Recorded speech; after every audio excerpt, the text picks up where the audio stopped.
Bonjour à tous. Le thème d'aujourd'hui, c'est les enfants. Oui, séparés, faut-il rester pour ses enfants?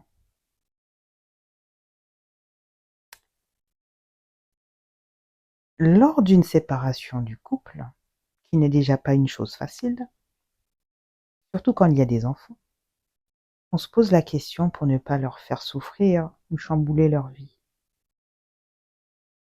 Dois-je rester ou partir?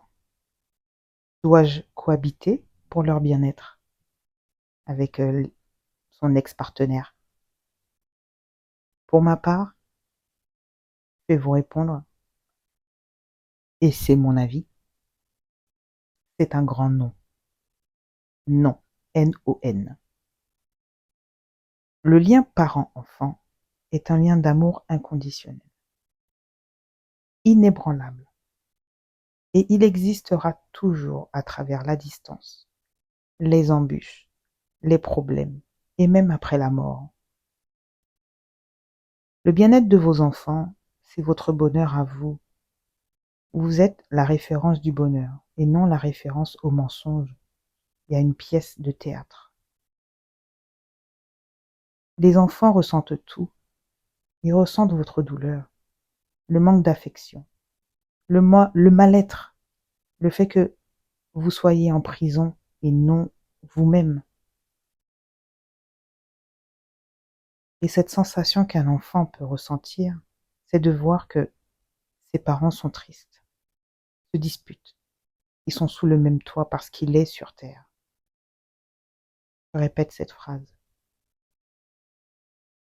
Il constate que ses parents se disputent. Ils sont sous le même toit parce qu'il est sur terre.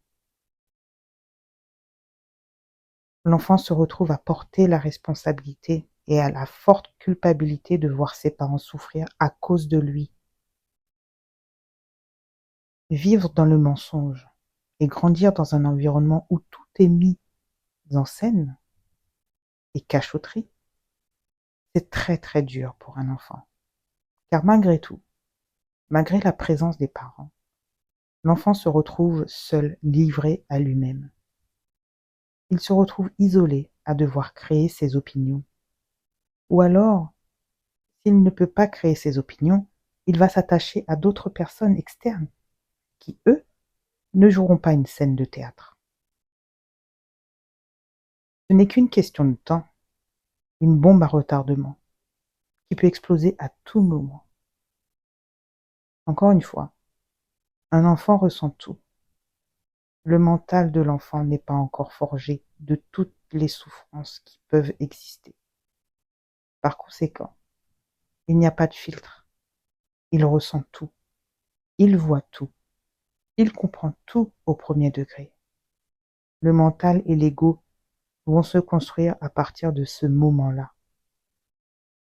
Donc, parents, vous qui croyez que protéger votre enfant ou vos enfants de la séparation en restant sous le même toit, sachez que c'est construire un fardeau pour vos enfants qui affectera leur évolution personnelle.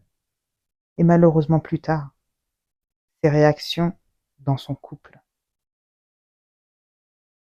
Il ne voudra pas revivre cela à ses enfants, mais inconsciemment reprendra le même schéma pour que ses enfants ne souffrent pas. Il deviendra encore plus dépendant de ça ou de son partenaire, au détriment de son bien-être. L'enfant deviendra adulte et adaptera sa personnalité à l'autre pour éviter les conflits, pour montrer qu'il est irréprochable. Mais il ne sera jamais lui-même.